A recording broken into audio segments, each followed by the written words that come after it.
نحمده ونصلي على رسوله الكريم أما بعد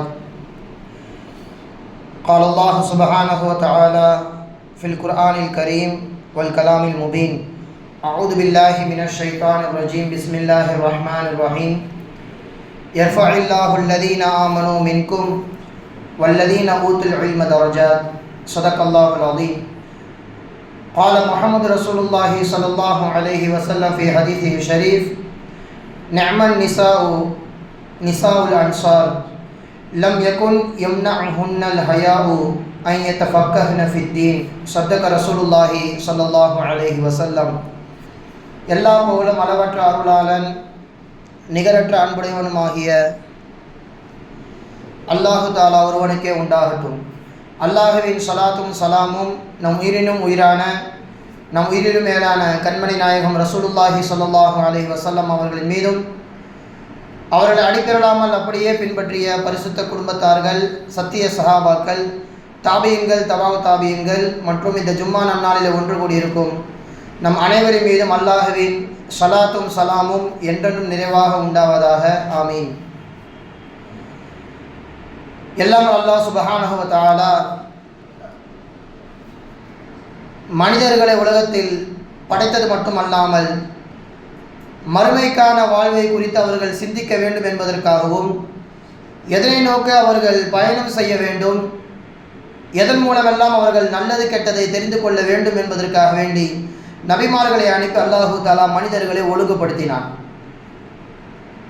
அப்படி வரக்கூடிய நபிமார்களில் கடைசியான நமது நபி ஸல்லல்லாஹு அலைஹி வஸல்லம் அவர்கள் இந்த உம்மத்திற்கு சொன்ன மாபெரும் உபதேசங்களில் மிகவும் சிறந்தது, மிகவும் முக்கியமானது தொலபுல் இல்மி ஃபரீலத்துன் அலா குல்லி முஸ்லிம், முஸ்லிமாக பிறந்த அனைவரின் மீதும் கல்வியை தேடுவது கட்டாயம், அது ஃபர்து என்பதாக ரசூலுல்லாஹி ஸல்லல்லாஹு அலைஹி வஸல்லம் அவர்கள் சொல்லி காண்பிக்கிறார்கள். எனவே கல்வி என்பது உலகத்தில் முக்கியம். அதுவும் முஸ்லிமாக பிறந்த ஆணாக இருந்தாலும் சரி, பெண்ணாக இருந்தாலும் சரி, கல்வியை தேடுவது, மார்க்கத்தை அதை வைத்து புரிந்து கொள்வது என்பது ஒவ்வொருவர் மீதும் கட்டாய கடமையாக இருக்கிறது என்பதாக ரசூலுல்லாஹி ஸல்லல்லாஹு அலைஹி வஸல்லம் அவர்கள் சொல்லி காண்பிக்கிறார்கள். ஒரு கல்வி எவ்வளவு அடிமட்ட நபராக இருந்தாலும் மக்களுக்கு மத்தியிலே மிகப்பெரிய ஒரு பார்வையை ஏற்படுத்தும். உதாரணத்திற்கு ஹஜ்ரத் உமர் ரலியல்லாஹு தஆலா அன்ஹு அவர்கள் ஹஜ்ஜிலே இருக்கின்ற பொழுது மதீனாவிற்கு வெளியே உமர் ரலியல்லாஹு தஆலா அன்ஹு அவர்கள் இருக்கிறார்கள். அந்த சமயத்திலே மக்காவிலே ஆளுநராக இருக்கக்கூடிய ஒரு சஹாபி அவர்கள் உமர் ரலியல்லாஹு தஆலா அன்ஹு அவர்களை சந்திக்கிறார்கள். என்ன இந்த பக்கம் என்பதாக கேட்க, நான் ஜியாரத் செய்ய வந்தேன். அப்படி என்றால் மக்காவை யார் பார்த்துக் கொள்வது என்பதாக ஹலீஃபா உமர் ரலியல்லாஹு தஆலா அன்ஹு அவர்கள் கேட்க, அங்கே ஒரு அடிமை இருக்கிறார், அவர் வசத்திலே நான் மக்காவை விட்டு வந்திருக்கிறேன் என்பதாக அந்த சஹாபி அவர்கள் சொல்லுகிறார்கள். ஒரு அடிமை மக்களை ஆட்சி செய்வதா? ஒரு சுதந்திரமான நபரை, அடிமை இல்லாத ஒரு நபரை நீங்கள் பணியில் அமர்த்தியிருக்கிறாமே என்று ஹலீஃபா அவர்கள் சொல்ல, அந்த சஹாபி அவர்கள் சொன்னார்கள், அவர் அடிமைதான், ஆனால் அவரிடத்தில் அல்லாஹு தஆலா மாபெரும் மார்க்க அறிவை கொடுத்திருக்கிறான், அந்த மார்க்க அறிவால் தான் அவரை நான் பணியில் அமர்த்தினேன் என்று சொல்ல, அந்த சமயத்தில் சொன்ன குர்ஆன் வசனம் தான் இது. ஹஜ்ரத் உமர் ரலியல்லாஹு தஆலா அவர்கள் சொன்னார்கள், யர்ஃபஇல்லாஹு அல்லதீன ஆமனு மின்கும் வல்லதீன ஊத்துல் இல்ம தரஜாத். அல்லாஹ் சுப்ஹானஹு தஆலா முஃமின்களை, அதிலும் முஃமின்களில் மார்க்க அறிவு கொடுக்கப்பட்டவர்கள் அல்லாஹு தஆலா உயரத்தில் வைத்து பார்க்கிறார் என்பதாக அல்லாஹு தஆலா சொல்லியிருக்கிறானே, அது மிகச்சரியாக இந்த அடிமை விஷயத்திலே பொருந்துகிறது என்பதாக சொல்வார்கள் ஹஜ்ரத் உமர் ரலியல்லாஹு தஆலா அவர்கள்.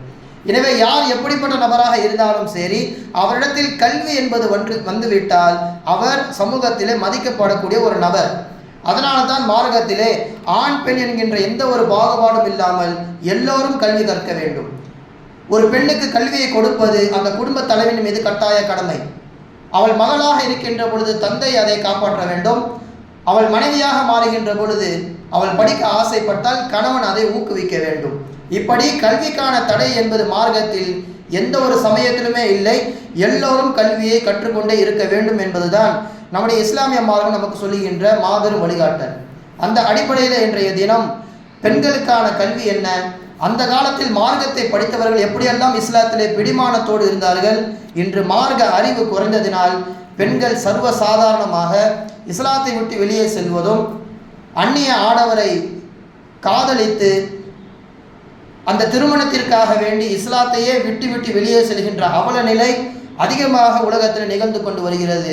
எனவே பெண்களுக்கு மார்க்க அறிவை புகுத்துவது முஸ்லிம்கள் மீது கட்டாய கடமையாக இருக்கிறது என்கின்ற நோக்கத்திற்காக வேண்டிதான் இன்றைய ஜும்மா தினத்திலே பெண் கல்வியின் அவசியத்தை குறித்து நாம் தெரிந்து கொள்ளப் போகிறோம். கண்ணியத்திற்குரியவர்களே, சஹாபா பெருமக்கள், அதிலும் சஹாபிய பெண்மணிகள், யார் ரசூலல்லாஹ், ஆண்கள் எப்போதுமே உங்களை சுற்றி கொண்டே இருக்கிறார்கள், அவர்களுக்கு தேவையான எல்லா மார்க்க அறிவும் கிடைத்து கொண்டே இருக்கிறது. பெண்களுக்கு எப்போது கிடைக்கும்? நாங்கள் வீட்டிற்குள்ளே இருக்கின்றோம், எங்களுக்கும் கல்வி தேவைப்படும் அல்லவா, எங்களுக்கும் மார்க்க அறிவு தேவைப்படும் அல்லவா, எங்களுக்கும் நீங்கள் ஒரு நாளை ஒதுக்குங்கள் என்பதாக கேட்டு பெற்றார்கள். கலபனா அலைக்கர் ரிஜால், எப்போதும் ஆண்களே உங்களை சுற்றி கொண்டு இருக்கிறார்கள். ஃபஜஅல்னா யௌமம் மின் நஃப்ஸிக, யா ரசூலல்லாஹ், எங்களுக்கு என்று ஒரு நாளை ஒதுக்குங்கள். ஃபவஅதஹுன்ன யௌமன் லகியஹுன்ன ஃபீஹி ஃபவஅலஹுன்ன வஅமரஹுன்ன.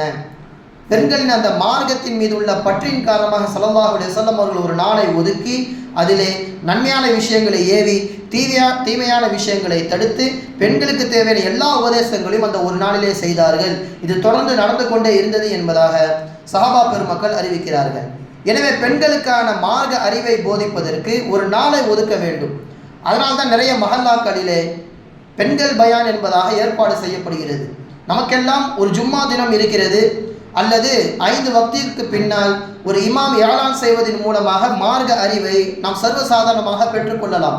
ஆனால் பெண்களை பொறுத்த வரைக்கும் அவர்கள் பெரும்பாலும் பள்ளிவாசலுக்கும் வருவது கிடையாது, அவர்களுக்கு வீடுதான் சிறந்தது என்பதாக ஹதீஸில் நாம் பார்க்கின்றோம். எனவே அப்படிப்பட்ட பெண்களுக்கு நாம் மார்க்கத்தை சொல்வதற்கு ஒரு நாளை ஒதுக்க வேண்டும் என்பதை ஸல்லல்லாஹு அலைஹி வஸல்லம் அவர்களின் வரலாற்றின் மூலமாக நாம் தெரிந்து கொள்கிறோம். எனவே தான் பெண்கள் மார்க்கத்தை கேட்பதற்கு ஒருபோதும் துணிவது கொஞ்சம் கூட அவர்கள் கூச்சப்படவே மாட்டார்கள். சஹாபா பெருமக்களில் எப்படிப்பட்ட முகம் சுளிக்கக்கூடிய சட்டமாக இருந்தாலும் மார்க்கம் என்று வந்துவிட்டால் எனக்கு தெரியாத ஒன்று, அது நான் தெரிந்து கொண்டே ஆக வேண்டும் என்று அந்த காலத்து பெண்கள் மார்க்க விஷயத்திலே மிகவும் துடிப்புடன் இருந்தார்கள். அதிலே ஒரு பெண் தான் ஹஸ்ரத் உம்மு சுலைம் ரலியல்லாஹு தஆலா அன்ஹா அவர்கள். நேராக ரசூலுல்லாஹி ஸல்லல்லாஹு அலைஹி வஸல்லம் அவர்கள் வந்து, யா ரசூலல்லாஹ், கனவிலே ஷைத்தானின் மூலமாக நான் சில ஆபாச கனவுகளை காண்கின்றேன், ஆபாசமாக கனவு வருகிறது. எனவே இந்த ஆபாசத்தின் மூலமாக நான் கண் விழிப்பதற்கு பிறகு குளிக்க வேண்டுமா என்பதாக உம்மு சுலைம் ரலியல்லாஹு தஆலா அன்ஹா அவர்கள் மிகவும் நேரடியாக கேட்டு விடுகிறார்கள். இன்னும் ஒரு வார்த்தை சொன்னார்கள், இன்னல்லாஹ லா யஸ்தஹி மினல் ஹக், அல்லாஹு தஆலா உண்மையை சொல்வதற்கு ஒருபோதும் வெட்கப்பட மாட்டான். எனவே மார்க்க சட்டத்தை கேட்பதற்கு நான் வெட்கப்படவில்லை. எல்லா சஹாபாக்களும் இருக்கின்ற அந்த சபையில் வந்து உம்மு சுலைம் ரலியல்லாஹு தஆலா அன்ஹா அவர்கள் கேட்டார்கள், இப்படி ஒரு கனவு வந்து விட்டது, நான் குளிக்க வேண்டுமா குளிக்கக்கூடாதா என்பதாக அந்த கேள்வி.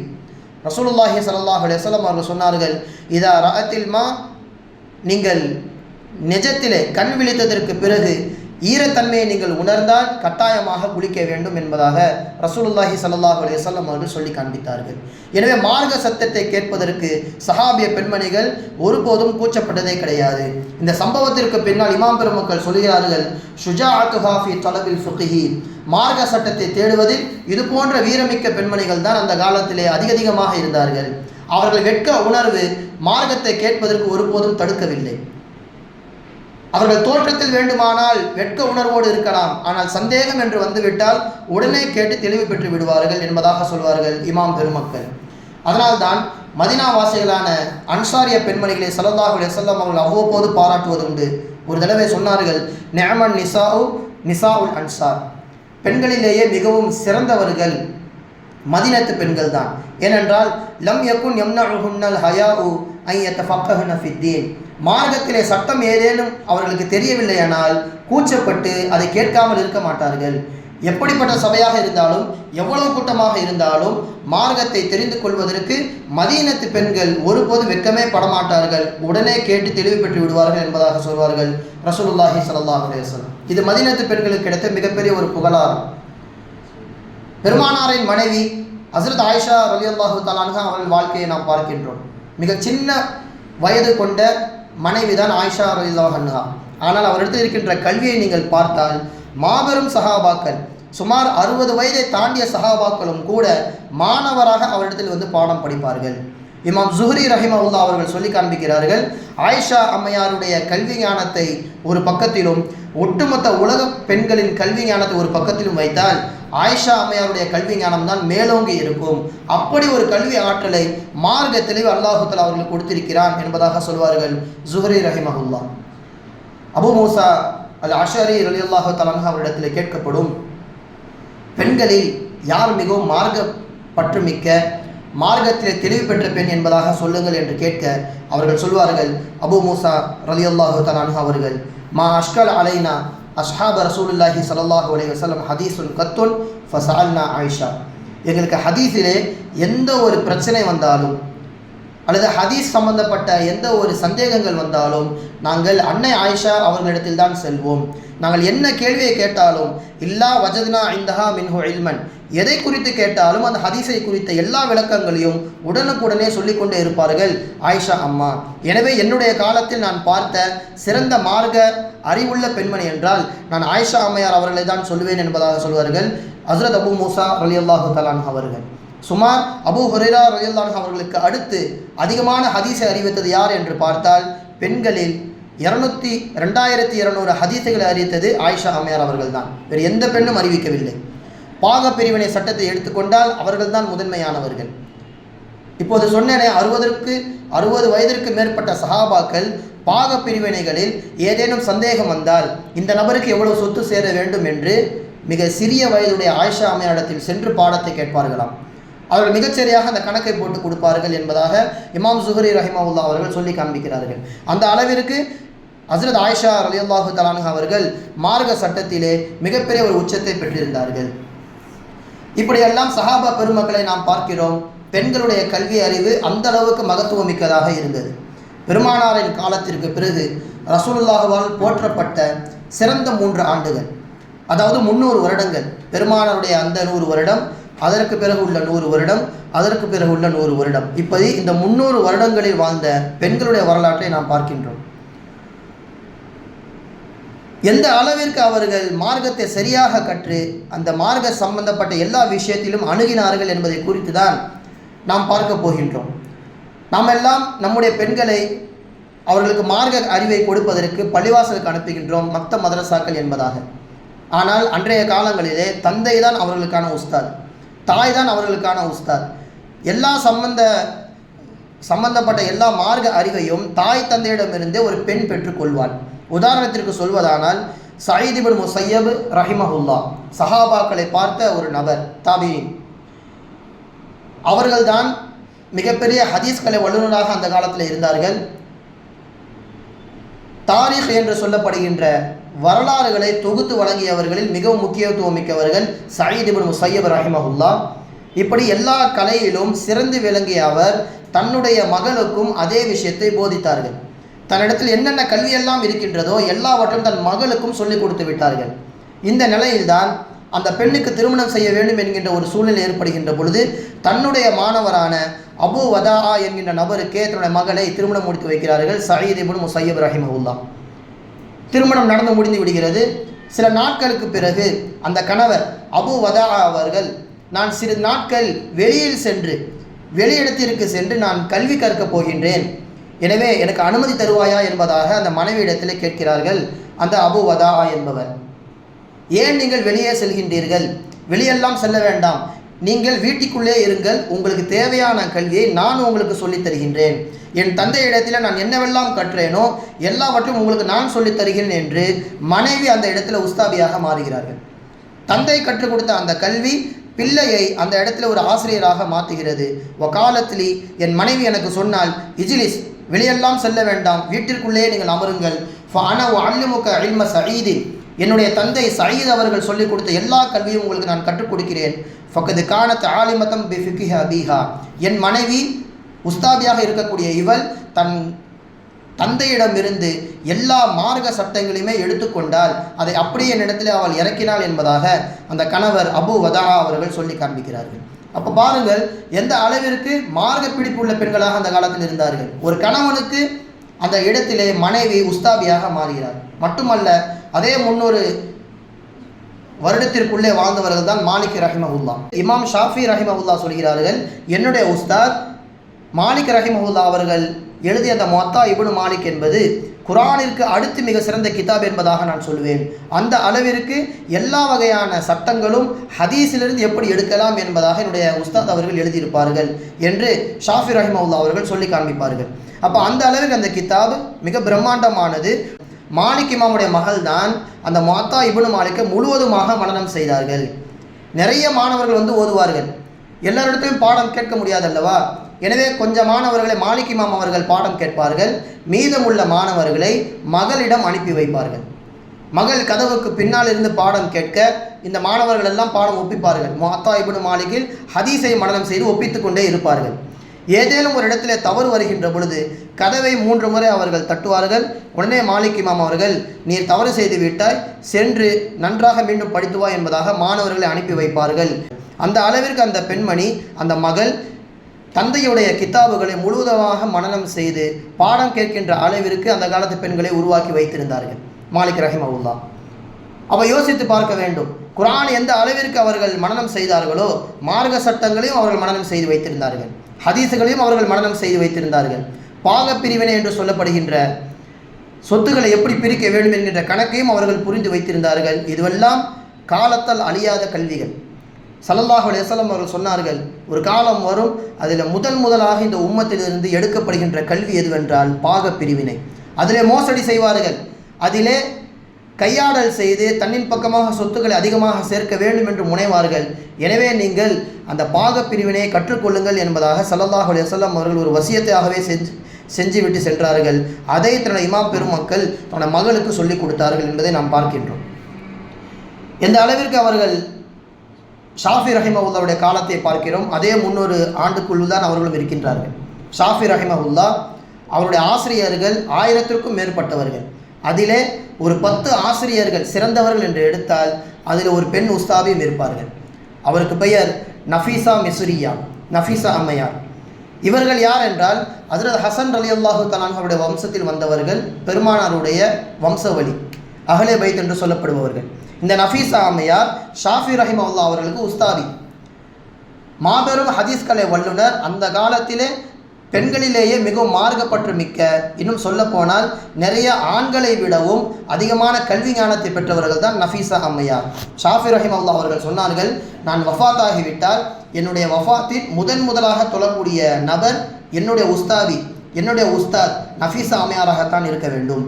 அதாவது ஷாஃபி ரஹிமஹுல்லா வீடு இருக்கும், அதே வரிசையிலே நஃபீசா அம்மையார் வீடு இருக்கும், அதற்கு பிறகுதான் பள்ளிவாசல். எனவே என்னை பள்ளிவாசலுக்கு நீங்கள் அழைத்து செல்கின்ற பொழுது முதலாக என் உஸ்தாபியுடைய வீட்டிலே என் ஜனாசாவை வைத்து அவர்கள் தொழுது விட்டதற்கு பிறகுதான் என்னை பள்ளிவாசலுக்கு சென்று அடக்க வேண்டும் என்பதாக வசியத் செய்தார்கள். அதே போன்று சில தினங்களிலே அவர்கள் வஃபாத் ஆகிறார்கள்.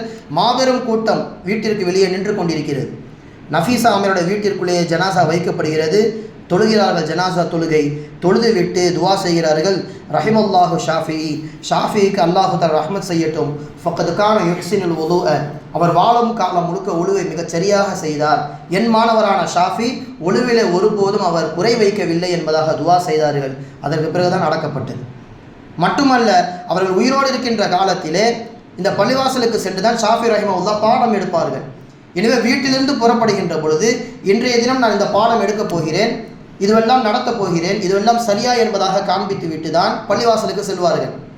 அங்கே பாடம் எடுத்து முடித்து விட்ட பிறகு இன்று இப்படியெல்லாம் பாடத்தை நான் விளக்கினேன், இது சரியா என்பதாக கேட்டுவிட்டு தான் வீட்டிற்கு செல்வார்கள். இப்படி வாழும் காலம் முழுக்க பல உஸ்தாதுமார்கள் ஷாஃபி ரஹிமஹுல்லா அவர்களுக்கு இருந்தாலும் இந்த நஃபீசா அம்மையாரோட பங்கு என்பது மிகப்பெரிய ஒரு சொத்து ஷாஃபி ரஹிமஹுல்லா அவர்களுக்கு.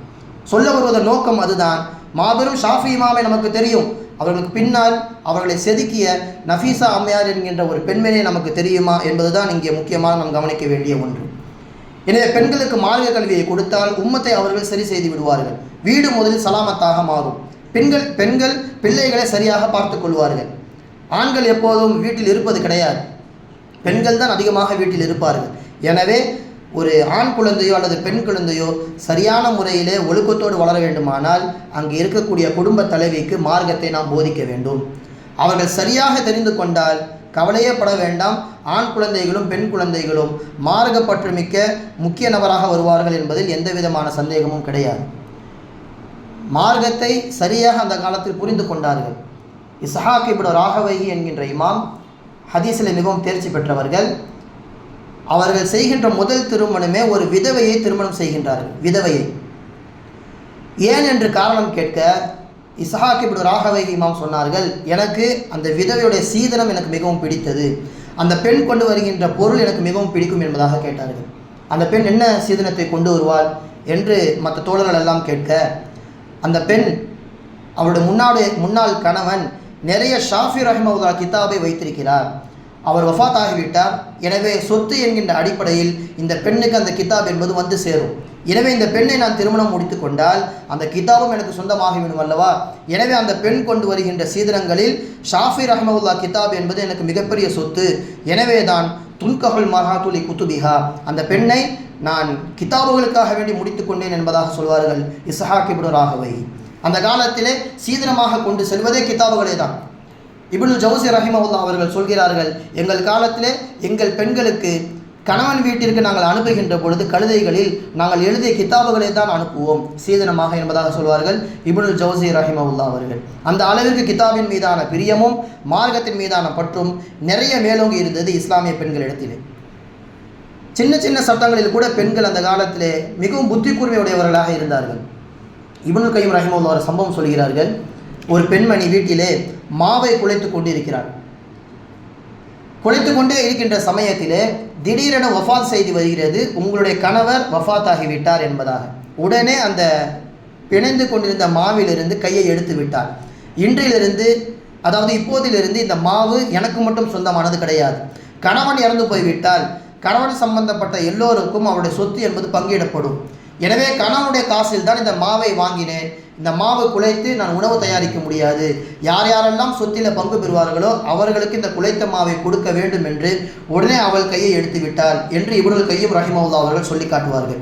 மட்டுமல்ல, ஃபமா பாலு அக்வாமின் யக்குலூன அம்வாலல் யதாமா வன் நிசா, ஒரு மாவு விஷயத்திலே பெண்கள் இப்படி மார்க்க பிடிப்புள்ளவர்களாக இருக்கிறார்களே, ஆனால் பெரும் பெரும் சொத்துக்களை வைத்திருக்கக்கூடியவர்கள் சொத்திற்கு ஆசைப்பட்டு அநியாயமான முறையில் தங்கள் பக்கம் முழுவதுமாக எழுதி கொள்கிறார்களே, இப்படிப்பட்டவர்கள் விஷயத்தை நான் என்னவென்று சொல்வது என்பதாக சொல்வார்கள் இப்னுல் கையிம் ரஹிமஹுல்லாஹ்.